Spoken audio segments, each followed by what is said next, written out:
हाँ दोस्तों नमस्कार। मैं आपका दोस्त कुलदीप शर्मा कुलधरा के ऑनलाइन एप्लीकेशन ऐप पर आपका स्वागत करता हूँ। मैं हार्दिक अभिनंदन करता हूँ। और जैसा कि दोस्तों विभिन्न प्रतियोगी परीक्षाओं को लेकर राजस्थान जीके को बढ़ावा देने के लिए हमने ये कुलधरा ऐप शुरू किया है और विद्यार्थी हितों को ध्यान में रखकर विद्यार्थियों को नियमित रूप से घर बैठे ऑनलाइन शिक्षण देने के लिए एक छोटा सा प्रयास मेरे द्वारा ये किया जा रहा है। और जिस तरह का स्नेह प्यार और रिक्वायरमेंट आप लोगों की मिली है, बहुत बढ़िया। मैं आप लोगों का शुक्रिया अदा करता हूँ, बहुत बहुत आभार मैं व्यक्त करना चाहता हूँ। और आज से हम इस ऐप पर जो है क्लासेस की शुरुआत हम करते हैं। और जैसा कि आप स्लाइड में देख पा रहे हो कि कुलधरा का आगाज हो चुका है और पहली क्लास राजस्थान के कल्चर से हम लोग शुरू करने वाले हैं। और जैसा कि आप देख पा रहे हो राजस्थान के लोक नृत्य, राजस्थान की कला संस्कृति का ये वो पोर्शन है जो सामाजिक परिवेश में क्षेत्रीय अंचल ग्रामीण अंचल से जुड़ा हुआ रहता है और जिसमें कई प्रकार के महत्वपूर्ण प्रश्न बार बार परीक्षा में पूछे गए हैं।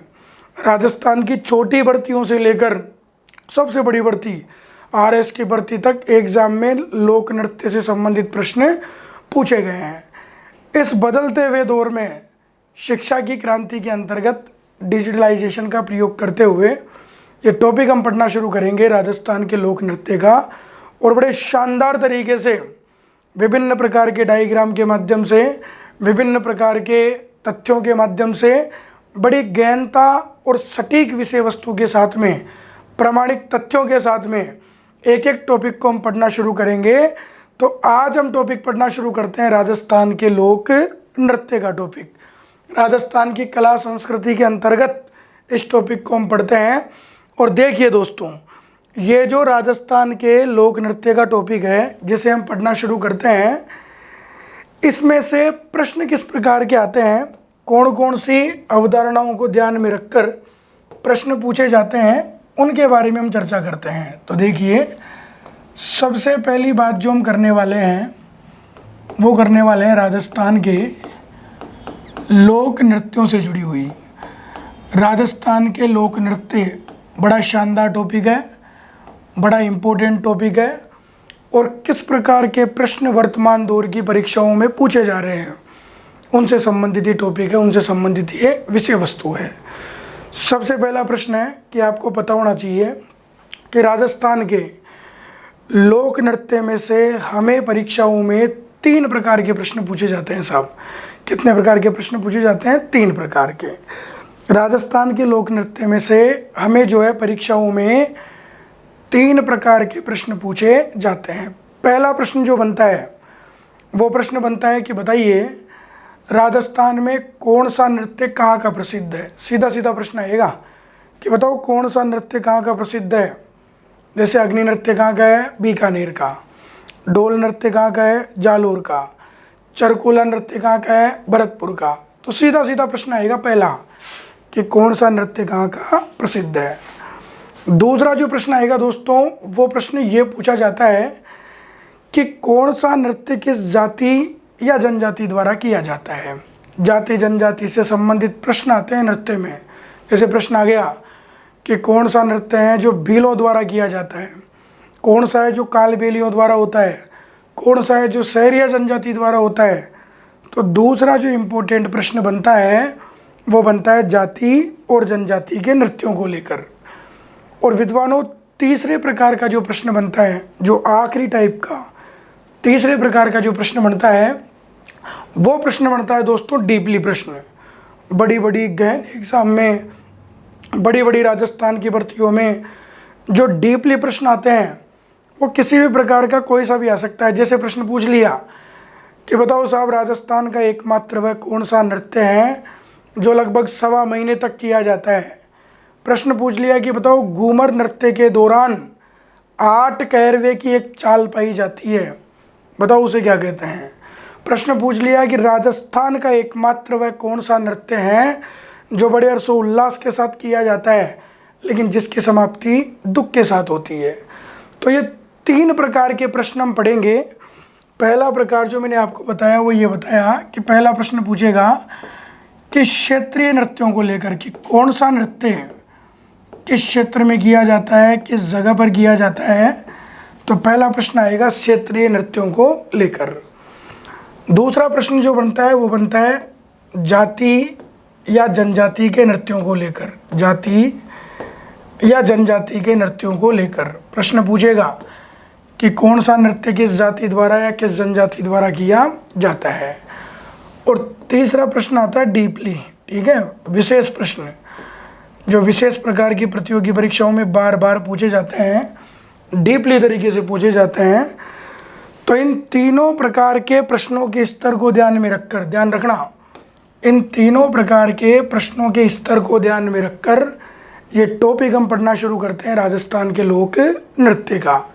देखिए दोस्तों, सबसे पहले अगर हम बात करें तो राजस्थान के लोक नृत्य तो बड़े कई सारे हैं, बड़े डीपली तरीके से पढ़े जाते हैं, पूछे जाते हैं, लेकिन उनको समेटने के लिए, उनका टॉपिक बाय टॉपिक, विषय बाय विषय, क्षेत्रीय बाय क्षेत्रीय, जाति बाय जनजाति द्वारा अध्ययन करने के लिए इस टॉपिक को पढ़ने से पहले इसका एक ब्लूप्रिंट तैयार करेंगे, एक नक्शा तैयार करेंगे, जिससे ये तो पता चले कि कौन सा नृत्य कहाँ का फेमस है या कौन सा नृत्य किस जाति का फेमस है, कब होता है, क्यों होता है, किन के द्वारा होता है, किस प्रकार से होता है, वो तो बाद की बात है, लेकिन एक बार पता तो चले कि कौन सा नृत्य किस जाति या जनजाति के द्वारा किया जाता है, कौन सा नृत्य कहाँ पर किया जाता है।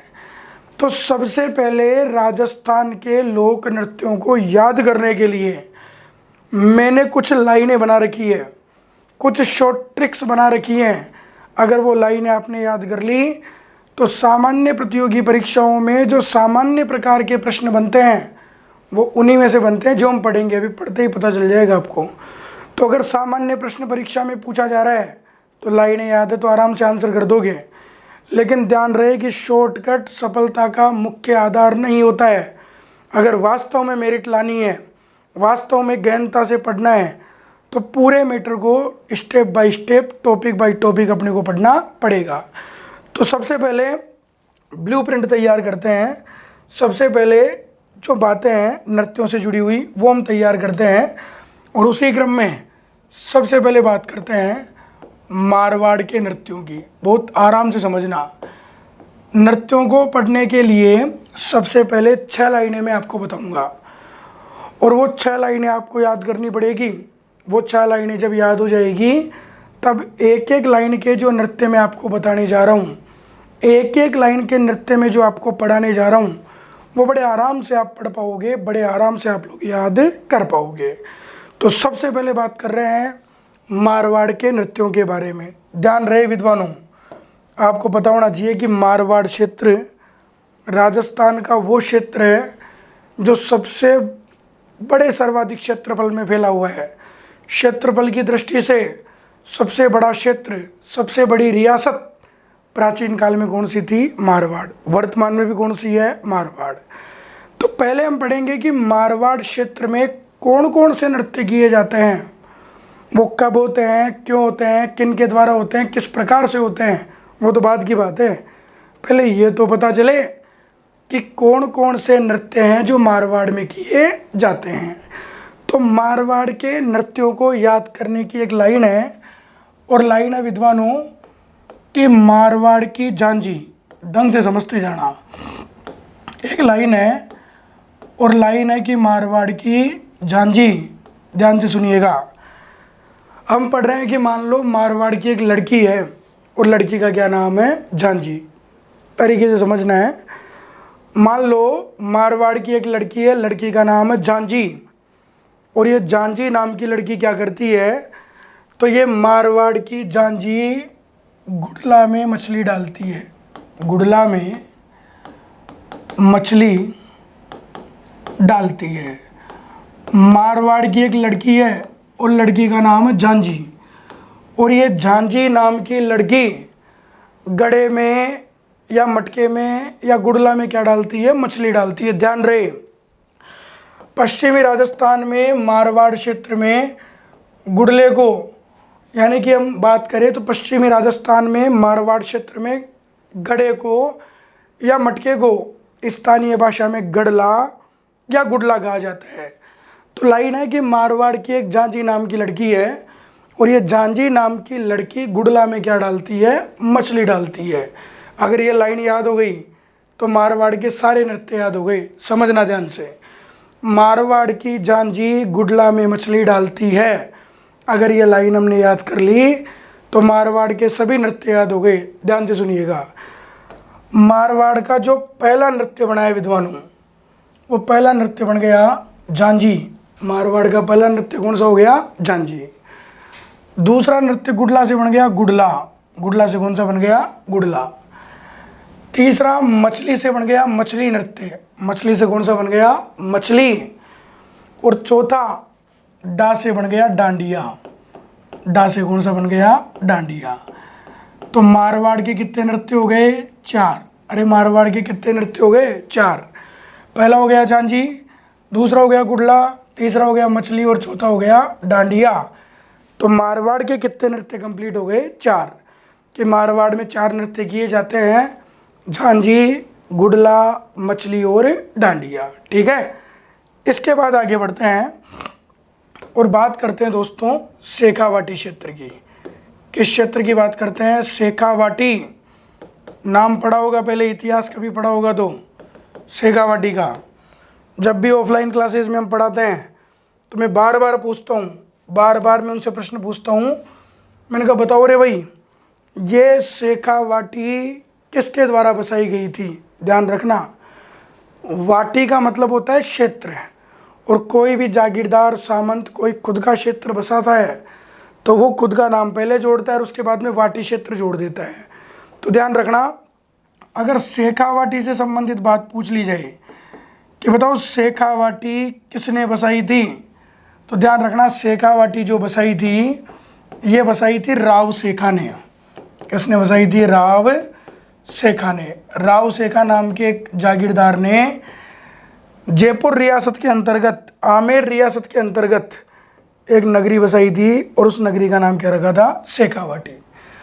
दूसरा प्रश्न है कि शेखावाटी राव शेखा ने बसा तो दी, लेकिन राव शेखा कहीं का राजा थोड़ी था। राव शेखा तो एक सामंत था। राव शेखा ने जो शेखावाटी बसाई वो आमेर के किस राजा के काल में बसाई, तो ध्यान रखना ये शेखावाटी जो बसाई, ये बसाई आमेर के शासक रतन सिंह कछवा के काल में। आमेर के शासक रतन सिंह कछवा। तो आमेर के शासक रतन सिंह कछवा के काल में इस राव शेखा ने क्या बसा दी थी, शेखावाटी बसा दी थी। ये ध्यान रखना। तो शेखावाटी जो बसाई वो राव शेखा ने बसाई और आमेर के राजा रतन सिंह कछवा के काल में बसाई। और ध्यान रहे कि जब राव शेखा ने शेखावाटी बसाई तब से राजपूतों में एक नया गोत्र शुरू हुआ, और वो जो गोत्र शुरू हुआ वो गोत्र शुरू हुआ शेखावत। शेखावत जो लगाया पहली बार, शेखावत गोत्र की जो शुरुआत हुई वो पहली बार किस क्षेत्र से हुई है, शेखावाटी से। तो ध्यान रखना, शेखावाटी राव शेखा ने बसाई थी। ठीक है, शेखावाटी राव शेखा ने बसाई थी, आमेर के राजा रतन सिंह कछवा के काल में बसाई थी, और शेखावाटी के राजपूतों ने पहली बार किस गोत्र की शुरुआत की, शेखावत गोत्र की। तो शेखावत जो लगता है वो पहली बार कहाँ के राजपूतों के नाम के आगे लगता है, शेखावाटी के राजपूतों के नाम के आगे। तो ये बात भी ध्यान रखनी है। उसी क्षेत्र के नृत्य पढ़ने जा रहे हैं हम लोग, उसी क्षेत्र के क्या पढ़ने जा रहे हैं, नृत्य। और प्रश्न आ जाए कि बताइए साहब, प्रश्न आ जाए कि बताइए साहब शेखावाटी में कौन कौन से नृत्य किए जाते हैं, शेखावाटी के नृत्यों को याद करने की लाइन कौन सी है।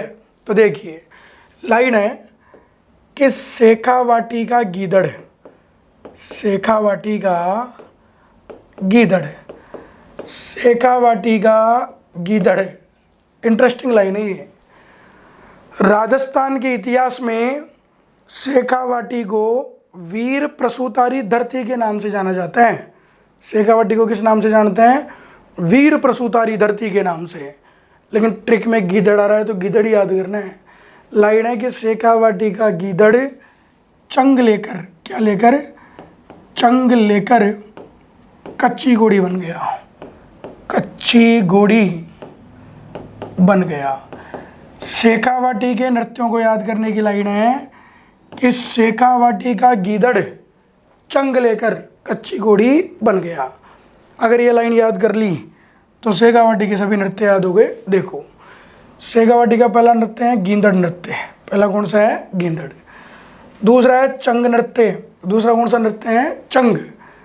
तीसरा नृत्य है लेकर। तीसरा कौन सा है? लेकर। और चौथा नृत्य है कच्ची घोड़ी। चौथा कौन सा नृत्य है साहब? कच्ची घोड़ी। तो शेखावाटी के कितने नृत्य हो गए? 4। पहला हो गया गींदड़, दूसरा हो गया चंग, तीसरा हो गया लेकर और चौथा हो गया कच्ची घोड़ी। तो शेखावाटी के भी कितने इंपॉर्टेंट नृत्य हो गए? 4 नृत्य इंपॉर्टेंट हो गए। पहला हो गया गींदड़, दूसरा चंग, और ध्यान रखना इसी चंग नृत्य को डप नृत्य भी कहा जाता है। चंग कहो डप कहो एक ही बात है। तीसरा है लेकर, और इसी लेकर को ल्यूहर नृत्य भी कहते हैं। इसी लेकर को क्या कहते हैं? ल्यूहर भी कहते हैं। तो 4 नृत्य हो गए, गींदड़, चंग या डप, लेकर या ल्यूहर और कच्ची घोड़ी। तो 2 जगह के नृत्य हमने पढ़ लिए। मारवाड़ के नृत्यों को याद करने की लाइन है कि मारवाड़ की झांझी गुडला में मछली डालती है। शेखावाटी के नृत्यों को याद करने की लाइन है कि शेखावाटी का गींदड़ चंग लेकर कच्ची घोड़ी बन गया। मारवाड़ के कितने नृत्य हैं? 4। मारवाड़ के 4 है, झांझी, गुडला, मछली और डांडिया। और शेखावाटी के भी कितने हैं? 4, गींदड़, चंग या डप, लेकर या ल्यूर, और चौथा कौन सा है? कच्ची घोड़ी। अब कैसे याद करना है आगे? तो बहुत सीधा सा लॉजिक है, ध्यान से सुनिएगा। आगे याद करना है विद्वानों अपने को कि ये जो मारवाड़ के सभी नृत्य हैं, ध्यान देना, आगे अपने को पढ़ना है, आगे जो है अपने को याद करना है कि साहब ये जो मारवाड़ के सभी नृत्य हैं, ये मारवाड़ के सभी नृत्य किए जाते हैं केवल महिलाओं द्वारा। किसके द्वारा होते हैं? केवल महिलाओं द्वारा। ये जो मारवाड़ के सभी नृत्य हैं, ये मारवाड़ के सभी नृत्य किए जाते हैं केवल महिलाओं द्वारा। जबकि ये जो शेखावाटी के सभी नृत्य हैं, ये शेखावाटी के सभी नृत्य किए जाते हैं केवल पुरुषों द्वारा। किसके द्वारा किए जाएंगे? केवल पुरुषों द्वारा। तो मारवाड़ के सभी नृत्य महिलाओं द्वारा और शेखावाटी के सभी नृत्य किसके द्वारा होंगे? पुरुषों द्वारा। अब अभी मत लिखो, बाद में लिखने के बारे में चर्चा करेंगे हम लोग, ध्यान से सुनते जाइए। तो 2 जगह के नृत्य कंप्लीट हो गए। ये कब होते हैं, कैसे होते हैं, किस प्रकार से होते हैं, वो तो बाद में पढ़ेंगे एक एक करके। लेकिन अभी केवल एक ढांचा तैयार कर रहे हैं, एक ब्लूप्रिंट तैयार कर रहे हैं, ताकि माइंड में सेट हो पाए कि कौन सा नृत्य किस क्षेत्र में या किस जाति द्वारा किया जाता है। इसके बाद तीसरा प्रश्न जो सबसे ज़्यादा परीक्षा में पूछा जाता है, ढंग से समझ लेना। इसके बाद तीसरा प्रश्न मैं आपको पढ़ाने जा रहा हूँ जो सबसे ज़्यादा परीक्षा में पूछा जाता है और पूछा जाता रहेगा, ठीक है। और वो जो है वो है भील जनजाति का प्रश्न। ध्यान रहे, किस जनजाति का प्रश्न है? भील जनजाति का प्रश्न। ध्यान रखना है आपको। जो सबसे ज़्यादा परीक्षा में पूछा जाता रहेगा वो कौन सा होगा? भीलों का प्रश्न। एक एक बात हम पढ़ना शुरू करते हैं। देखिए, सबसे पहला प्रश्न कि भील राजस्थान में सर्वाधिक किस जिले में निवास करते हैं? भील राजस्थान में सर्वाधिक किस जिले में निवास करते हैं? तो भील सर्वाधिक निवास करते हैं उदयपुर जिले में। किस जिले में निवास करते हैं? उदयपुर जिले में निवास करते हैं। भीलों के बारे में बात करें तो थोड़ा एक पेज लेकर मैं सारी व्यवस्था बता देता हूँ भीलों की संस्कृति से जुड़ी हुई, जो बार बार काम में आने वाली है। अगर भील जनजाति की बात की जाए, भील जनजाति के विशिष्ट तथ्यों की बात की जाए, तो ध्यान रहे कि ये जो भील जनजाति है, ये जो भील है, ये सर्वाधिक तो उदयपुर में निवास करते हैं।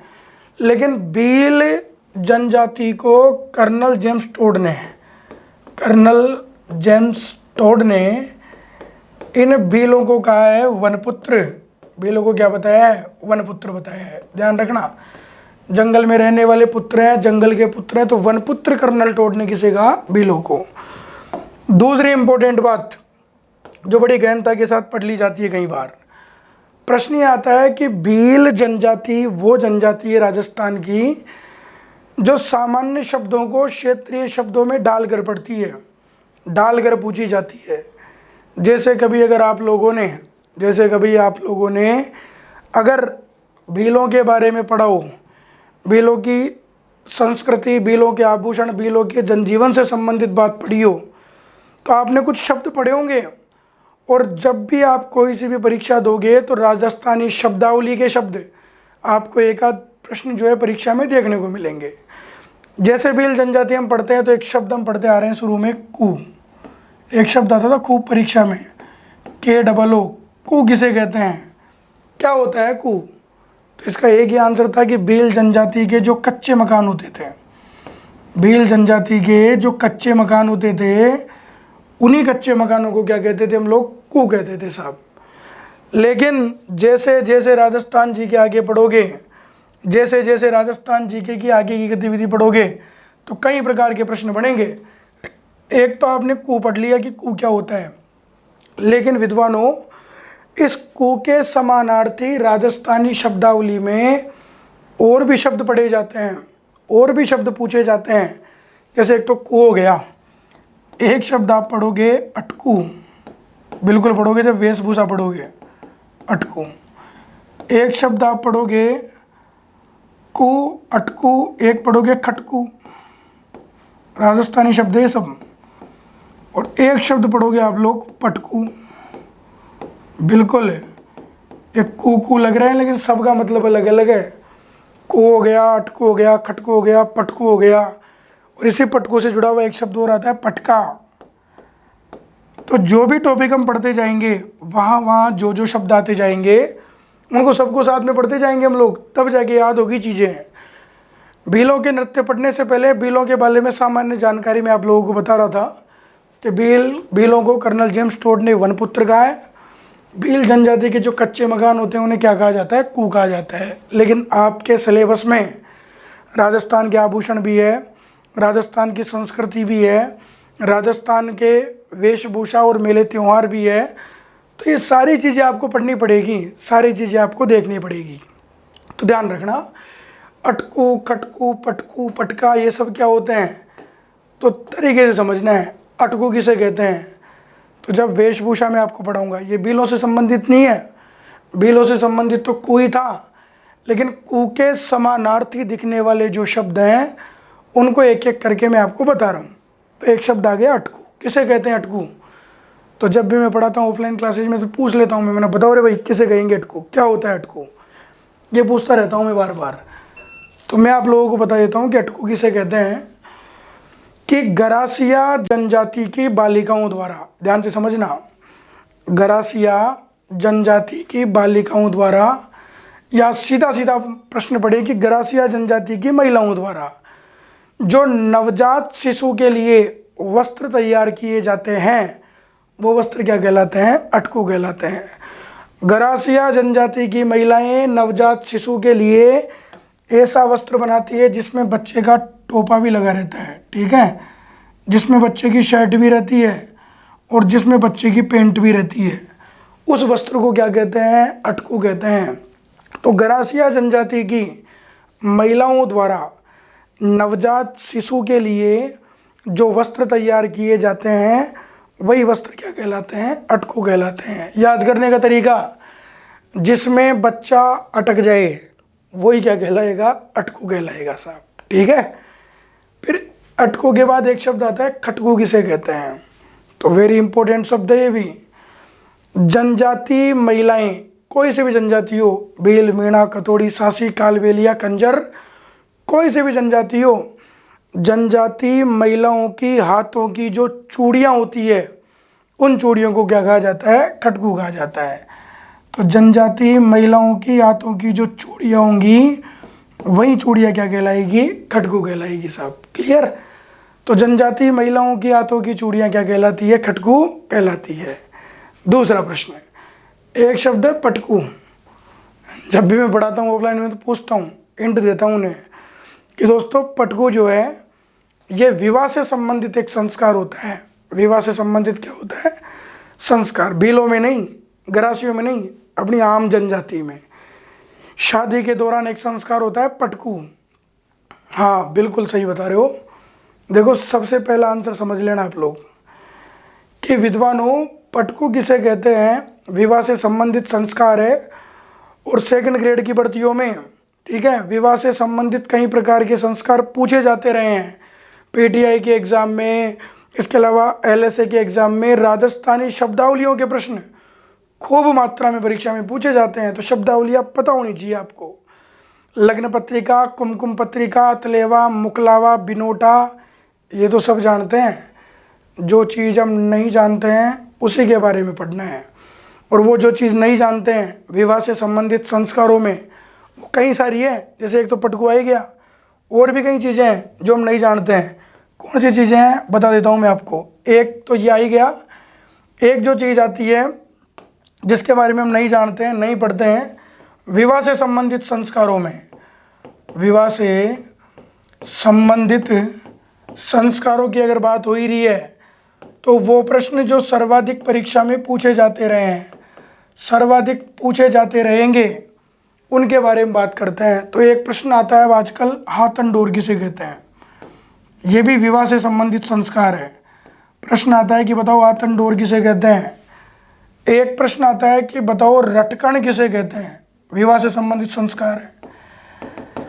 एक प्रश्न आता है कि बताओ टमटम किसे कहते हैं, ये भी विवाह से संबंधित संस्कार है। तो ये सब वो शब्द हो गए जो वर्तमान दौर में परीक्षाओं में सर्वाधिक पूछे जा रहे हैं, और इनके बारे में आपको पता भी होना चाहिए। आ जाओ, पटकू के बारे में बात कर रहे थे। विवाह से संबंधित संस्कार होता है पटकू, क्या होता है क्या नहीं होता सुन लो। देखो विद्वानों, पटकू किसे कहते हैं तो आपको पता होना चाहिए कि विवाह के अवसर पर निकासी के दौरान, विवाह के अवसर पर निकासी के दौरान दूल्हा जिस घोड़ी पर बैठता है वो घोड़ी क्या कहलाती है, पटकू। तो विवाह के अवसर पर निकासी के दौरान दूल्हा जिस घोड़ी पर बैठता है वो घोड़ी क्या कहलाती है, पटकू। याद करने का तरीका, जो दूल्हे को नीचे पटक दे वही क्या कहलाएगी, पटकू कहलाएगी। क्लियर। और एक होता है पटका, राजा महाराजा जब पढ़ेंगे, राजपूत काल जब पढ़ेंगे तो मैं आपको बताऊंगा पटका किसे कहते हैं। तो प्राचीन काल में राजा महाराजा अपने कमर में कपड़ा बांधते थे जिसके अंदर वो तलवार लगाते थे। वो जो कमरबंद होता था वो कमरबंद क्या कहलाता था, पटका कहलाता था।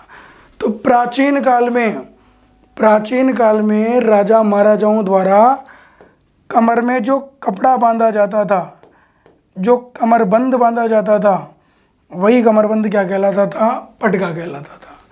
अच्छा, ये भी विवाह से संबंधित संस्कार है, तो इनको भी सुन लो। देखो वैसा ही पढ़ेंगे जैसे ऑफलाइन क्लासेस में पढ़ते थे, उससे भी शानदार, क्योंकि डिजिटल बोर्ड है अपने पास में। तो जहाँ चीज़ समझाने की आएंगे समझेंगे, जहाँ डायग्राम दिखाने की बात आएगी वहाँ डायग्राम देख कर पढ़ेंगे। तो आराम से सुनते जाओ आप लोग, और जैसे ही जहाँ भी कोई बात नोट करनी हो क्लास को पॉज कर लो और आराम से रजिस्टर में लिख लो, कोई दिक्कत नहीं है। तो ध्यान रखना, हाथन डोर, रटकण, टमटम किसे कहते हैं। तो विवाह से संबंधित एक संस्कार तो होता है जो आप पढ़ते आए होंगे शायद शुरू से ही, और वो संस्कार तो होता है काकंडोर। सुना होगा आपने खूब। एक संस्कार होता है, वो संस्कार तो कौन सा होता है, काकंडोर होता है। किसे कहते हैं काकंडोर, तो सब जानते हैं कि विवाह के अवसर पर वर और वधू के हाथों में जो मांगलिक डोर बांधी जाती है, वर व वधू के हाथों में जो डोरडे बांधे जाते हैं वो क्या कहलाते हैं, काकंडोर कहलाते हैं। ये तो हम जानते हैं। हाथन डोर किसे कहते हैं, तो मैं बता दूं कि ये विवाह का सबसे खतरनाक संस्कार होता है जिसमें दूल्हे की इज्जत दांव पर लगी रहती है।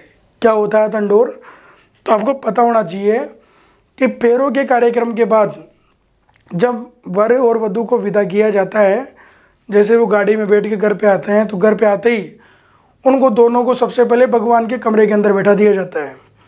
उनके सामने एक परात रखी जाती है, इसमें दूध डाला जाता है, पानी डाला जाता है और एक अंगूठी डाली जाती है, और उन्हें खेल खिलाया जाता है। लेकिन विद्वानों उसे नहीं कहते, ध्यान रखना, उनको एक खेल खिलाया जाएगा, लेकिन उसे,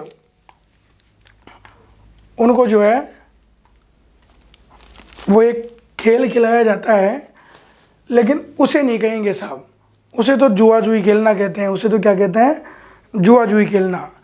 उसके बाद में आपने देखा होगा, उसके बाद का जो संस्कार है वो आप लोगों ने देखा होगा, पढ़ा होगा कि उसके बाद दुल्हन तो क्या करती है कि दोनों हाथों से दूल्हे का काकंडोर खोलती है, और दूल्हा क्या करता है बेचारा, एक हाथ से दुल्हन के काकंडोर खोलता है। तो दूल्हे के द्वारा एक हाथ से दुल्हन के काकंडोर खोलने का जो कार्य है वही कार्य क्या कहलाता है दोस्तों? हाथन-डोर कहलाता है। बड़ा माहौल बड़ा रिस्की होता है। जब दूल्हा एक हाथ से दुल्हन के काकंडोर खोलता है तो चारों तरफ महिलाएं उपस्थित रहती है। वो महिलाएं दूल्हे के अंदर वीर रस की भावना जागृत करने के लिए गीत पे गीत गाती है। अब देखो, वैसे तो दूल्हा खोल देता है एक हाथ से 2 गांठें, लेकिन आपको पता होना चाहिए कि वर्तमान दौर में वधु पक्ष की जो महिलाएं हैं बड़ी खतरनाक हो गई साहब। वो क्या करती है कि दुल्हन के काकंडोर के 15-20 गांठें लगा के बेचती है कि कंवर साहब के पसीने आ जाने चाहिए खोलते समय। अब भगवान न करे आपके साथ ये घटना घटे, आपने अपनी पत्नी का काकंडोर खोलना शुरू किया और जैसे ही काकंडोर खोलना शुरू किया, जैसे ही काकंडोर के बारे में पढ़ने लगे, जैसे ही काकंडोर खोलना शुरू किया, 15-20 मिनट हो गई, पसीने पसीने हो गए। आप आपसे 2-4 गांठें खुली, बाकी खुली नहीं रही। महिलाएं चारों तरफ जो खड़ी हुई है वो आपका मजाक उड़ा रही है। तो आप क्या करोगे उस कंडीशन में? जब मैं पूछता हूँ ना ऑफलाइन बैच में, तो बच्चे कहते हैं साहब गुरुजी तोड़ देंगे, कुछ कहते हैं कि काट देंगे और कुछ कहते हैं कि मरोड़ देंगे। तो तोड़ना, काटना और मरोड़ना नहीं है। अगर तोड़ दोगे, काट दोगे, मरोड़ दोगे तो अपशगुन माना जाएगा और शादी के बाद तलाक निश्चित है। ये ध्यान रखना, शादी के बाद क्या निश्चित है? तलाक निश्चित है। तो ऐसा नहीं करना। जिनकी शादी नहीं हुई वो ध्यान से समझेंगे। इसका एक ही उपाय है, दूसरा कोई उपाय नहीं दुनिया में, कि फेरों के कार्यक्रम के बाद में जब वर और वधू को विदा किया जाता है, गाड़ी के अंदर बैठा के रवाना किया जाता है, तो दोस्तों वर और वधू जब गाड़ी के अंदर बैठ के रवाना होते हैं तो वधू जो है पूरे रास्ते रोती रोती आती है, गुमसुम सी रहती है वो। तो गाड़ी में ही खोल दो और हल्की सी गांठ लगा दो, ताकि घर पे जाते ही सबसे पहले कम समय में ये कार्य संपन्न हो जाए। तो हाथन डोर किसे कहेंगे? मैंने आपको बताया कि विद्वानों, दूल्हे के द्वारा एक हाथ से दुल्हन के काकन डोर खोलने का जो कार्य है वो क्या कहलाता है? हाथन डोर कहलाता है। फिर आता है रटकण। किसे कहते हैं? रटकण है। तो बड़ा इंपॉर्टेंट प्रश्न है ये भी, रटकण किसे कहते हैं? तो आपको पता होना चाहिए कि रटकण किसे कहेंगे, क्या होती है रटकण। तो ध्यान रखना है कि बारातियों को जो भेंट दी जाती है, बारातियों को जो भेंट दी जाती है, उस भेंट को राजस्थानी भाषा में क्या कहते हैं? रटकण कहते हैं। हो सकता है अलग अलग क्षेत्रों में इसके अलग अलग नाम हो सकते हैं, लेकिन राजस्थानी पारिभाषिक शब्दावली में इसे क्या कहेंगे? हम लोग रटकण ही कहेंगे। और 2 ही चीज़ें ज़्यादा मिलती है इसमें, एक तो मिलता है गिलास और एक मिलती है दीवार घड़ी। और ऐसी दीवार घड़ी मिलती है जिसके बीचों बीच में दूल्हे और दुल्हन का नाम लिखा रहता है, तो कहीं लटका भी नहीं सकते उसको, है। तो ये बारातियों को जो भेंट दी जाएगी वो भेंट क्या कहलाएगी? रटकण कहलाएगी। और एक होता है टमटम। विवाह का संस्कार होता है टमटम भी। क्या होता है टमटम? हाँ बिल्कुल सही, कि फेरों के कार्यक्रम के दौरान दूल्हे की सालियों द्वारा दूल्हे की जूतियों को छिपाने का जो कार्य होता है वो कार्य क्या कहलाता है? टमटम। फेरों के कार्यक्रम के दौरान दूल्हे की सालियों द्वारा दूल्हे की जूतियों को छिपाने का जो कार्य है, दूल्हे की सालियों द्वारा दूल्हे की जूतियों को छिपाने का जो कार्य होता है वही कार्य क्या कहलाता है? टमटम कहलाता है। याद करने का तरीका, जब तक बेचारे दूल्हे को जूतियाँ नहीं मिलेगी टमक टमक देखता रहेगा, नंगे पाँव कहीं जा भी नहीं सकता, तो संस्कार कौन सा कहलाएगा? टमटम कहलाएगा। एक बार वापस रिपीट कर देता हूँ। भील जनजाति की बात आई तो मैंने बताया कि कर्नल टोड ने भीलों को क्या कहा है? वन पुत्र कहा है। भील जनजाति के कच्चे मकान क्या कहलाते हैं? कू कहलाते हैं। शब्दावलियाँ टॉपिक के साथ पढ़ेंगे। एक तो कू होता है, उसी के संदर्भ में मैंने लिखा कि एक होता है अटकू। किसे कहते हैं? तो गरासिया जनजाति की महिलाओं द्वारा नवजात शिशु के लिए जो वस्त्र तैयार किए जाते हैं वो वस्त्र क्या कहलाते हैं? अटकू। खटकू किसे कहते हैं? तो जनजाति महिलाओं की चूड़ियाँ, कोई सी भी जनजाति हो, बेल, मीणा, कथोड़ी, सासी, कालबेलिया, कंजर, जनजाति महिलाओं की जो चूड़ियाँ होती है वो क्या कहलाती है? खटकू। पटकू किसे कहते हैं? तो निकासी के दौरान दूल्हा जिस घोड़ी पर बैठता है वो घोड़ी क्या कहलाएगी? पटकू। पटका किसे कहते हैं? तो प्राचीन काल में राजा महाराजा अपने कमर में जो कपड़ा बांधते थे, जिसमें तलवार लगाते थे, वो कमरबंद क्या कहलाता था? पटका। और विवाह की बात आई तो मैंने बता दिया, हाथंडोर, रटकन, टमटम किसे कहते हैं? हाथंडोर दूल्हे के द्वारा एक हाथ से दुल्हन के काकंडोर खोलने का जो कार्य है, हाथंडोर कहलाता है। बारातियों को जो भेंट दी जाती है, रटकन कहलाती है। और फेरों के कार्यक्रम के दौरान दूल्हे की सालियों द्वारा दूल्हे की जूतियों को छिपाने का जो कार्य होता है, वो क्या कहलाता है? टमटम कहलाता है। क्लियर आ गई बात समझ में? तो ये कुछ शब्दावलियाँ हैं जो भी आपको नोट डाउन करनी है। जब भी मैं नोट डाउन करने के लिए कहूँ, आप पॉज करके आराम से अपने रजिस्टर में उतार लीजिए और उसके बाद अगला पोर्शन पढ़ना शुरू कीजिए। घबराने की बिल्कुल आवश्यकता नहीं है। जिन लोगों ने हमारा कोर्स ले रखा है उनको राजस्थान की इतिहास, राजस्थान की कला संस्कृति की पुस्तकें निःशुल्क उपलब्ध करवाई जाएगी और उन्हीं के साथ में विगत भर्ती परीक्षाओं में पूछे गए ऑब्जेक्टिव प्रश्नों की बुकलेट भी उनको फ्री में हम देंगे। और जिन लोगों ने हमारा कोर्स नहीं ले रखा है, जो केवल किताब ही खरीदना चाहते हैं, तो मैं आपको बता दूं कि वो किताब राजस्थान के इतिहास की और राजस्थान की कला संस्कृति की। राजस्थान के इतिहास की किताब का मूल्य 220 रुपये है, राजस्थान की कला संस्कृति की किताब का मूल्य भी 220 है। तो जो लोग वो किताबें घर बैठे मंगवाना चाहते हैं, पढ़ना चाहते हैं, और 440 रुपये जमा करवा कर वो किताबें घर बैठे निःशुल्क प्राप्त कर सकते हैं। उनके साथ वो बुकलेट जो मिलेगी वो निःशुल्क मिलेगी साहब उन्हें भी। तो ले लिया पोज, इसका स्क्रीनशॉट वगैरह लिख लिया। अब आगे आ जाओ। तो हम नृत्य की बात कर रहे थे और भीलों के नृत्य की जो लाइन थी वो मैं आपको बताने वाला था, वो मैं आपको समझाने वाला था।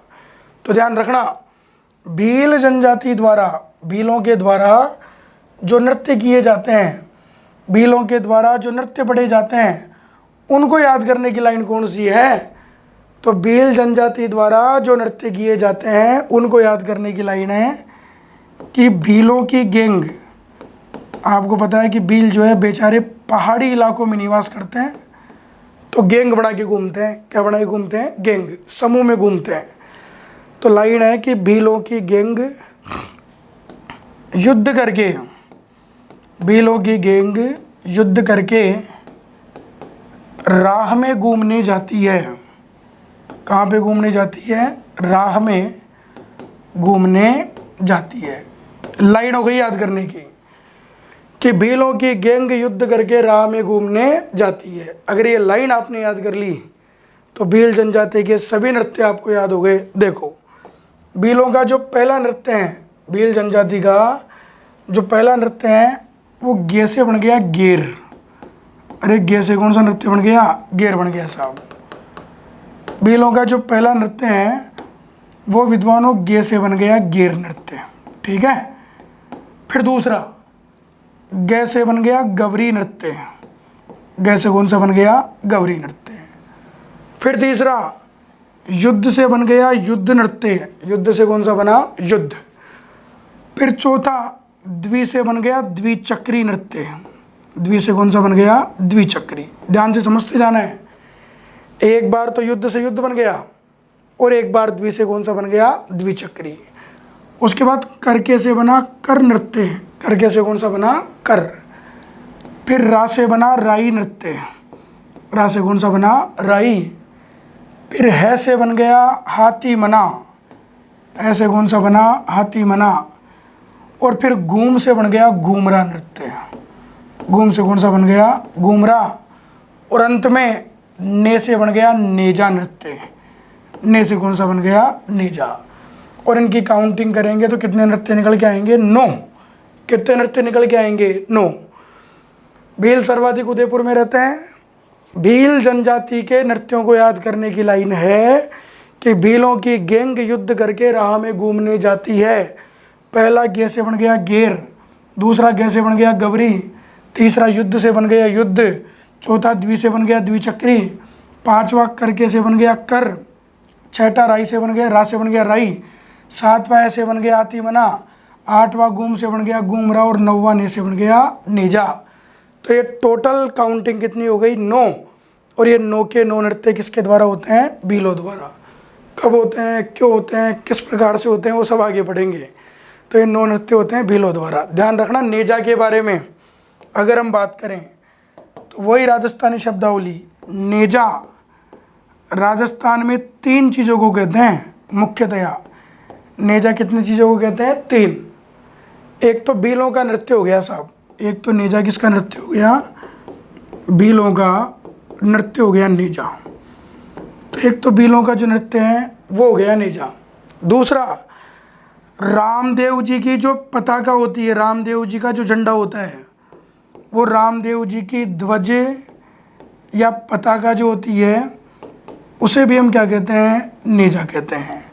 जो रामदेव जी का झंडा होता है, जो रामदेव जी की ध्वज या पताका होती है, उसे भी क्या कहा जाता है? नेजा कहा जाता है। और एक नेजा किसे कहते हैं कि विद्वानों, प्राचीन काल में जब महिलाएं कुएं पर पानी लेने जाती थी और कुएं से रस्सी से बाल्टी भर के या चरी भर के जब पानी खींचती थी, तो जिस रस्सी से वो पानी खींचती थी उस रस्सी को स्थानीय भाषा में नेज या नेजा कहा जाता था। तो कुएं से पानी भरते समय जो रस्सी काम में ली जाती है वो रस्सी भी क्या कहलाती है? नेजा कहलाती है। तो 3 चीज़ें हो गई, भीलों का नृत्य हो गया नेजा, रामदेव जी की ध्वज या पताका नेजा हो गई, और जिस रस्सी से कुएं से बाल्टी भरकर पानी खींचते हैं वो रस्सी भी क्या कहलाती है? नेजा कहलाती है। क्लियर? तो ये भी आपको साथ के साथ नोट डाउन करना था, याद करना था। अब बात करते हैं आगे की, जो विशेष टिप्पणी है उसके बारे में बात करते हैं। और चौथे प्रकार के नृत्यों के अंदर आते हैं हम लोग। कौन से प्रकार के नृत्यों के अंदर आ रहे हैं? चौथे प्रकार के नृत्यों के अंतर्गत आ रहे हैं। हमने अब तक मारवाड़ के नृत्यों की लाइन पढ़ ली, शेखावाटी के नृत्यों की लाइन पढ़ ली, भील जनजाति के नृत्यों की लाइन पढ़ ली, और अब हम चौथी लाइन पढ़ेंगे गरासिया जनजाति के नृत्यों को याद करने की। किस जनजाति के नृत्यों को याद करने के पढ़ेंगे? गरासिया। सबसे पहला प्रश्न विद्वानों, और प्रश्न यह है कि गरासिया जनजाति राजस्थान में सर्वाधिक किस जिले में निवास करती है? तो सिरोही जिले में। ध्यान रखना, राजस्थान में गरासिया सर्वाधिक कहाँ निवास करते हैं? तो सिरोही जिले में निवास करते हैं। दूसरी बात ध्यान रखना कि सिरोही बड़ी फेमस जगह है राजस्थान की। इस सिरोही को भी राजस्थान के इतिहास में जो है वो देवनगरी कहा जाता है। देवनगरी हम दौसा को भी कहते हैं और देवनगरी सिरोही को भी कहते हैं। तो देवनगरी सिरोही को कहते हैं। और सिरोही की 2 चीज़ें बड़ी फेमस हैं जिनके बारे में बात करते हैं। एक तो सिरोही की फेमस है चीकू। ध्यान रखना, जो चीकू हम खाते हैं वो चीकू राजस्थान में कहाँ की फेमस है? सिरोही की फेमस है। और दूसरी तलवार भी बड़ी फेमस है यहाँ की। राजस्थान में तलवार एक तो गंगानगर की फेमस है, और राजस्थान में एक जो तलवार है जिनके बारे में डीपली प्रश्न आता है वो तलवार भी कहाँ की फेमस है? सिरोही की। तो ध्यान रखना, गरासिया सर्वाधिक सिरोही में रहते हैं। सिरोही की 2 चीज़ें बड़ी फेमस है, एक तो चीकू और एक तलवार। अब गरासियों द्वारा कौन कौन से नृत्य किए जाते हैं उनको याद करते हैं हम लोग। और जो गरासियों द्वारा नृत्य किए जाते हैं उनको याद करने की बड़ी सिंपल लाइन है, बड़ी सीधी सी एक लाइन हमने बना रखी है। और वो कौन सी लाइन है, किस प्रकार से है, क्या है, ध्यान से सुनिएगा। गरासियों के नृत्यों को अगर याद करना है तो आपको एक पृष्ठभूमि याद करनी पड़ेगी। मान लो एक गांव है साहब, और गांव में एक छोटा सा परिवार रहता है। मान लो एक गांव है और गांव में छोटा सा क्या रहता है? परिवार रहता है। उस परिवार में 3 लोग रहते हैं। कितने लोग रहते हैं? 3 लोग। एक गांव है, गांव में छोटा सा परिवार रहता है, और उस परिवार में कितने लोग रहते हैं? 3 लोग रहते हैं। परिवार का जो मुखिया है वो कौन है? गरासिया। मान लो उस परिवार का जो मुखिया है वो मुखिया कौन है? गरासिया। इस गरासिया की एक पत्नी है, और गरासिया की पत्नी का नाम है लूमा। क्या नाम पत्नी का? लूमा। एक गांव है, गांव में एक छोटा सा परिवार रहता है जिसमें 3 लोग रहते हैं। जो घर का मुखिया है वो तो है गरासिया। इसकी एक पत्नी है जिसका नाम है लूमा, और इन दोनों का एक बेटा है और बेटे का नाम है गरवा। इन दोनों का एक बेटा है और बेटे का क्या नाम है दोस्तों? गरवा। ठीक है, तो ये 3 लोग रह रहे हैं एक परिवार में। गरासिया घर का मुखिया है, पत्नी का नाम लूमा है, और दोनों के बेटे का क्या नाम है? गरवा। एक दिन की बात है कि ये गरासिया कोई उधम उधम मचा रहा होगा, तो अमूमन तो क्या होता है कि जब बच्चा उधम मचाता है तो मम्मी पापा से शिकायत करती है, लेकिन अपनी लाइन में उल्टा हो रहा है। ये गरवा उधम मचा रहा है तो यहाँ पे पापा मम्मी से शिकायत कर रहे हैं। गरवा उधम मचा रहा है तो गरासिया अपने बेटे की अपनी पत्नी से शिकायत करते हुए कह रहा है, और वो जो कह रहा है वही अपनी लाइन याद करने की। गरासिया अपनी पत्नी से अपने बेटे की शिकायत करते हुए क्या कह रहा है, तो ये कह रहा है कि लूमा लूमा गरवा दीवार कूदकर, हमारा जो बेटा है गरवा ये दीवार कूदकर गोरी के साथ मौज उड़ा रहा है, गोरी के साथ मौज उड़ा रहा है। लाइन हो गई होगी याद, ये तो यहीं पे, ठीक है। लाइन है कि लूमा गरवा दीवार कूदकर गोरी के साथ मौज उड़ा रहा है। अब ये लाइन याद हो गई तो गरासियों के सारे नृत्य याद हो गए, समझना, ठीक है। ये लाइन याद हो गई तो गरासियों के सारे नृत्य याद हो गए, समझना। पहला नृत्य लू से बन गया लूर, पहला नृत्य लू से कौन सा बना, लूर। दूसरा माँ से बन गया मांदल, अरे माँ से कौन सा बन गया, मांदल। एक तो लू से लूर बन गया और एक माँ से बन गया मांदल। फिर एक गरवा से बन गया गरवा, गरवा से कौन सा बना, गरवा, ध्यान रखना। एक तो गरबा है और गरबा नृत्य कहाँ का है, गुजरात का।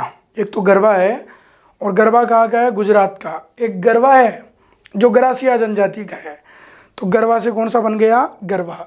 लेकिन ध्यान रहे कि एक बार तो गरबा से गरबा बन गया और एक बार वा से बन गया वालर, वा से कौन सा बन गया, वालर। जैसे ऊपर बना था, एक बार तो युद्ध से युद्ध बन गया और द्वि से बन गया द्विचक्री। उसी प्रकार नीचे एक बार तो गरबा से गरबा बन गया और एक बार वा से कौन सा बन गया, वालर बन गया। कर लोगे याद। एक बात और बता दूं कि एक तो वालर पढ़ते हैं और एक हम पढ़ते हैं वालरा, दोनों अलग अलग है। वालर अलग है राजस्थान की जीके में और वालरा अलग है। वालर तो गरासियों द्वारा किया जाने वाला एक नृत्य का नाम है और वालरा जो है ये भीलों द्वारा की जाने वाली कृषि का एक प्रकार हुआ करता था। भीलों द्वारा कई प्रकार की कृषि की जाती है, चिमाता, दजिया, जूमिंग, वालरा।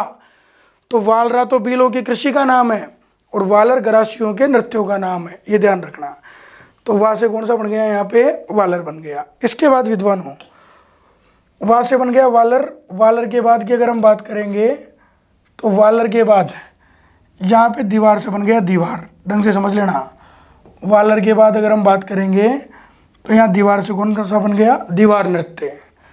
फिर कूदकर से बन गया कूद नृत्य, कूदकर से कौन सा बना, कूद। फिर गोरी से बन गया गोर नृत्य, गोरी से कौन सा बन गया, गोर। फिर मो से बन गया मोरिया नृत्य, मो से कौन सा बन गया, मोरिया नृत्य।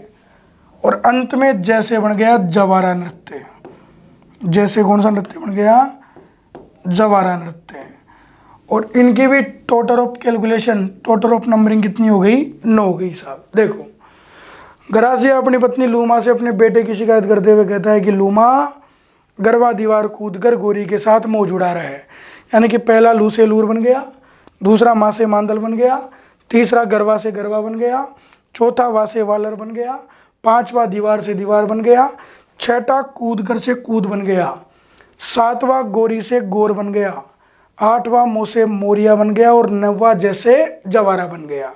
तो 4 लाइनें पढ़ ली हमने। वापस रिपीट करता हूँ, मारवाड़ के नृत्यों को याद करने की जो लाइन हम पढ़ रहे हैं, मारवाड़ के नृत्यों को याद करने की जो लाइन है वो लाइन है कि मारवाड़ की झांझी गुडला में मछली डालती है। यानी कि मारवाड़ के कितने नृत्य हैं, 4, झांझी, गुडला, मछली, डांडिया। शेखावाटी के नृत्यों को याद करने की लाइन है कि शेखावाटी का गींदड़ चंग लेकर कच्ची घोड़ी बन गया। तो शेखावाटी के भी कितने नृत्य हैं, 4। पहला गींदड़, दूसरा चंग या डप्प, तीसरा लेकर या ल्यूर और चौथा है कच्ची घोड़ी।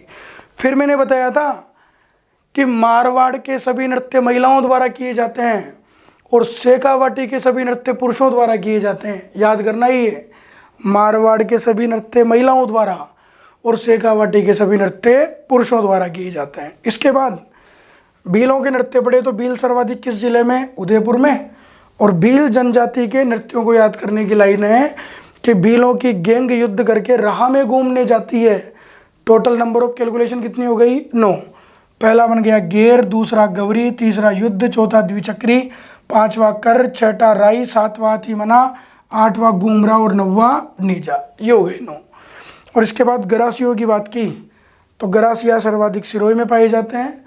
सिरोही की 2 चीज़ें बड़ी फेमस है, एक तो चीकू और एक तलवार। और गरासिया जनजाति के नृत्यों को याद करने की एक भूमिका बताई थी कि एक गांव है, गांव में एक परिवार रहता है, परिवार में 3 लोग हैं। घर का मुखिया है गरासिया, पत्नी का नाम है लूमा और दोनों का एक बेटा है, बेटे का क्या नाम है? गरवा।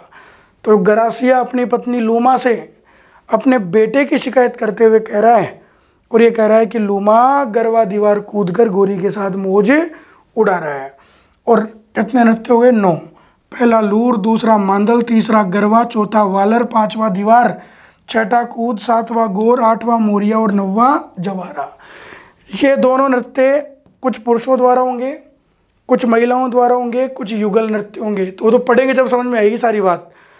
तो ये 4 लाइनें जिनमें से सामान्य प्रश्न अगर परीक्षा में आता है तो आराम से हम इन लाइनों को याद करके सामान्य प्रश्न पूछे जाते हैं, उनके आंसर बड़े बखूबी से दे सकते हैं, बड़े आराम से दे सकते हैं साहब। तो 4 लाइनें तो ये कंप्लीट हो ही गई। इसके अलावा भीलों से जुड़ी हुई जो शब्दावलियाँ थी वो भी मैंने आपको बताई। अब अंत में बात करते हैं 2 लाइनें और। 2 लाइनें और याद करो, उसके बाद में फिर एक एक नृत्य को विस्तार से मैं आप लोगों को पढ़ाना शुरू करूंगा साहब, ठीक है। और वो जो 2 लाइनें हैं उनमें अपन याद करेंगे अलग अलग क्षेत्रों के अलग अलग नृत्यों के बारे में। कैसे? तो जैसे एक लाइन याद करनी है, मान लो एक चरकुला नाम का आदमी है, ढंग से समझना। अब एक नृत्य है राजस्थान का चरकुला, लेकिन उससे पहले समझो कि एक चरकुला नाम का क्या है? आदमी है। और ये जो चरकुला नाम का आदमी है क्या करता है? तो ये ढोल वोल बजाने का काम करता है और कहीं पे ढोल वोल बजाने जा रहा है साहब। ये एक चरकुला नाम का आदमी है, रास्ते में कहीं ना कहीं ढोल बजाने के लिए जा रहा है। अब जब ये ढोल बजाने जा रहा है तो मुझे मिल गया साहब ये, और जैसे ही मुझे मिला मैंने इसको पकड़ लिया और पकड़कर मैं इसे कहता हूँ कि ए चरकुला तेरा ढोल बजा। तेरा क्या बजा? ढोल बजा। ध्यान से समझना है लाइन को। एक चरकुला नाम का आदमी था, रास्ते में जा रहा था, मुझे मिला तो मैंने इसको पकड़ लिया और पकड़कर मैं इसे कहता हूँ कि ये चरकुला तेरा क्या बजा? ढोल बजा। अब इस चरकुला के साथ में ढंग से समझना, इस चरकुला के साथ में एक आदमी और मौजूद था, और इस चरकुला के साथ में जो आदमी मौजूद था उस आदमी का नाम था बीका। क्या नाम था उसका? बीका। इस बीका ने कहा कि नहीं नहीं ढोल मत बजा। अरे इसने ढोल बजाने के पैसे थोड़ी दिए हैं, जो एक कहेगा तो ढोल बजाएगा। ढोल मत बजा, तू तो एक गीत गा। और गीत कौन सा गा? कि भर पापा को जालो भर, भर पापा को जालो भर। ढंग से समझते जाना, भर पापा को जालो भर। बहुत सीधी सीधी लाइन है। एक चरकुला नाम का आदमी था, रास्ते में जा रहा था, मुझे मिला, मैंने पकड़ लिया और पकड़कर मैं इसे कहता हूँ कि ए चरकुला तेरा क्या बजा? ढोल बजा। तो चरकुला के साथ में बीका नाम का आदमी था। बीका ने कहा कि ढोल मत बजा, तू तो एक गीतकार। गीत कौन सा गा? भर पापा को जालो भर। इन दोनों लाइनों को अगर इस प्रकार जमा लिया तो अपने को नृत्य याद हो गए साहब। कैसे? देखो विद्वानों, यहाँ लिखा हुआ है ए, और ए का मतलब है अग्नि नृत्य। ए का मतलब कौन सा नृत्य है? अग्नि नृत्य है। और ये जो अग्नि नृत्य है ये कहाँ का फेमस है? बीकानेर का। ध्यान रखना, अग्नि नृत्य कहाँ का फेमस है? बीकानेर का। दूसरा नृत्य है चरकुला नृत्य, और ये चरकुला नृत्य फेमस है भरतपुर का। कहाँ का फेमस है? भरतपुर का। तीसरा नृत्य है तेरा, और तेरा से बन गया तेरा ताली, और तेरा ताली नृत्य फेमस है पादरला गांव पाली का। पादरला गांव पाली। तो तेरा ताली नृत्य जो फेमस है राजस्थान में, वो कहाँ का फेमस है? पादरला गांव पाली का। इसके बाद जो डोल नृत्य फेमस है, ये डोल नृत्य फेमस है जालोर का। कहाँ का फेमस है? जालोर का। और इसके बाद अगला नृत्य है बजा, और इसी बजा नृत्य का दूसरा नाम है बम, और बजा या बम नृत्य भी कहाँ का फेमस है? भरतपुर का। बहुत सीधा प्रश्न है। ए चरकुला तेरा डोल बजा, बीकाने का मत बजा, गीत गा भर पापा को जालो भर। इसका मतलब ये हुआ कि अग्नि नृत्य बीकानेर का फेमस है, चरकुला नृत्य भरतपुर का फेमस है, तेरह ताली नृत्य पादरला गाँव पाली का फेमस है, डोल नृत्य जालोर का फेमस है, और बजाया बम नृत्य कहाँ का फेमस है? भरतपुर का फेमस है। ठीक है, तो इस तरीके से ये नृत्य भी याद कर लोगे कौन से कहाँ के फेमस हैं।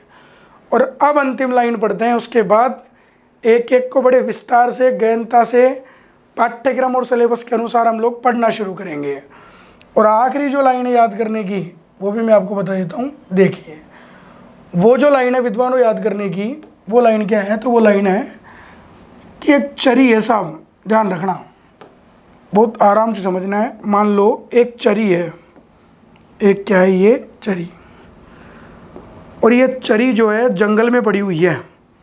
एक चरी है, और ये चरी कहाँ पड़ी हुई है? जंगल में पड़ी हुई है। और जंगल में कौन रहते हैं? शिकारी। एक चरी है और चरी जंगल में पड़ी हुई है, और जंगल में कौन रहते हैं? शिकारी। तो शिकारी को जब ये चरी मिलती है तो शिकारी इस चरी के साथ क्या करता है? वही अपनी लाइन याद करने की कि चरी में शिकारी, चरी में शिकारी भवाई भरकर, चरी में शिकारी भवाई भरकर बिंदोरी निकालता है। इस चरी की क्या निकालता है? बिंदोरी निकालता है। एक लाइन है याद करने की कि एक चरी है, जंगल में पड़ी हुई थी, शिकारी को मिली, तो शिकारी ने इस चरी को उठाया और चरी के अंदर भवाई नाम की कोई वस्तु थी, उसको भर दिया, और इस पूरी चरी की क्या निकाल दी? बिंदोरी निकाल दी। जब शिकारी इस चरी की बिंदोरी निकाल रहा था तो सबसे पहले पता चला गुजर को। किसको पता चला? गुजर, MBC वीर गुजरों को पता चला। इस गुजर के दो दोस्त थे, एक था सहरिया और एक था मीणा। गुजर ने दोनों को फ़ोन किया कि तुम दोनों जहाँ कहीं पे भी हो तुरंत आ जाओ, शिकारी बिंदोरी निकाल रहा है तो बिंदोरी देखने चलेंगे। और दोनों दोस्त भी आ गए, और आते ही ये गुजर सहरिया व मीणा को लेकर, सहरिया व मीणा को लेकर झालावाड़ चला गया। बिंदोरी देखने कहाँ चला जाता है? झालावाड़ चला जाता है। तो बड़ा सीधा सा फंडा है कि चरी में शिकारी भवाई भरकर बिंदोरी निकालता है, बिंदोरी का पता गुजर को चलता है, और गुजर सहरिया व मीणा को लेकर कहाँ चला जाता है? झालावाड़ चला जाता है। इसका मतलब ये हुआ कि ये लाइन अगर आपको याद हो गई तो देखो बाकी किस प्रकार याद होंगे। इसका मतलब ये हुआ कि चरी नृत्य किस जाति द्वारा किया जाता है? गुजर जाति द्वारा। शिकारी नृत्य किस जनजाति का है? सहरिया जनजाति का। भवाई नृत्य किसके द्वारा होता है? मीणाओं के द्वारा। लेकिन ध्यान रखना, ये अपने वाले मीणा नहीं है। अपने वाले मीणा तो जमींदार और चौकीदार मीणा है। ये नृत्य नहीं करते तो नृत्य करवाते हैं, नाच बसंती नाच है, तो ये तो नृत्य करते नहीं है, करवाते हैं। भवाई नृत्य किसका है? मीणा का। लेकिन कौन से मीणा? तो बीलों में गोत्र होता है मीणा, उन बील मीणाओं द्वारा कौन सा नृत्य होता है? भवाई। और बिंदोरी नृत्य कहाँ का फेमस है? झालावाड़ का। तो बिंदोरी नृत्य फेमस हो गया झालावाड़ का। तो इन दोनों लाइनों को भी समझ लो कि ए चरकुला तेरा ढोल बजा, बीकाने का मत बजा, गीत गा भर पापा को जालो भर। यानी कि अग्नि नृत्य बीकानेर का है, चरकुला भरतपुर का है, तेरह ताली पादरला गाँव पाली का है, डोल नृत्य जालोर का है, और बजाया बम नृत्य कहाँ का है? भरतपुर का है। और दूसरी लाइन है कि चरी में शिकारी भवाई भरकर बिंदोरी निकालता है, और इस बिंदोरी का पता चलता है गुजर को, और गुजर सहरिया व मीणा को लेकर कहाँ चला जाता है? झालावाड़ चला जाता है। मतलब चरी नृत्य गुजर जाति का है, शिकारी नृत्य सहरिया जनजाति का है, भवाई नृत्य मीणा का है। कौन से मीणा? भील मीणा। और बिंदोरी कहाँ का फेमस है? झालावाड़ का। तो ये 6 लाइनें हो गई नृत्यों को याद करने की। 4 तो शुरू में पढ़ ली और 2 ये पढ़ ली। और 90% प्रश्न परीक्षा में इन्हीं 6 लाइनों में से पूछे जाते हैं। आप पेपर उठा के देख लेना कोई सा भी। बाकी जो डीपली प्रश्न बनते हैं, बाकी जो अन्य विशेषताओं के साथ प्रश्न बनते हैं, उनको तो एक एक करके पढ़ना ही पड़ेगा। तो आज की क्लास में केवल यहीं तक हम पढ़ेंगे। जो लोग हमसे अभी तक जुड़े हुए नहीं हैं उनको मैं बता दूं अंत में कि कुलदीप शर्मा जीके के नाम से मेरा यूट्यूब चैनल है, आप उसे ज्वाइन कीजिए। समय समय पर मैं वहाँ निःशुल्क वीडियो क्लासेस लेकर आता हूँ, निःशुल्क लाइव क्लासेस लेकर आता हूँ। साथ में कुलदरा के नाम से एक मोबाइल एप्लीकेशन हमने शुरू कर रखा है, तो उस मोबाइल एप्लीकेशन को भी गूगल प्ले स्टोर पर जाकर डाउनलोड कीजिए। विभिन्न प्रतियोगी परीक्षाओं में राजस्थान जीके से संबंधित जो प्रश्न पूछे जाते हैं, प्रश्न का पैटर्न जो होता है, उससे संबंधित कोर्स हमने वहाँ लॉन्च कर रखे हैं। तो आप आराम से घर रहकर राजस्थान जीके की बेहतर तैयारी कर पाओगे। और तीसरी बात कि राजस्थान के इतिहास व कला संस्कृति की पुस्तक, इतिहास की अलग पुस्तक है, कला संस्कृति की अलग पुस्तक है। दोनों पुस्तकों का मूल्य 440 रुपये। उन दोनों के साथ में विगत भर्ती परीक्षाओं में राजस्थान जीके के जो प्रश्न पूछे गए हैं उनसे संबंधित बुकलेट आपको निःशुल्क मिलेगी। तो कुलदरा से आप जुड़िए, Kuldeep Sharma GK YouTube channel से आप जुड़िए। और आगामी समय में राजस्थान सरकार द्वारा जो भर्तियां निकाली जा रही है उनमें बड़े व्यवस्थित तरीके से मेहनत करते हुए अपनी सीट सुनिश्चित कीजिए। इसी ऊर्जा और उमंग के साथ अगली क्लास में फिर मुलाकात करते हैं। जय हिंद, जय भारत, जय कुलदरा।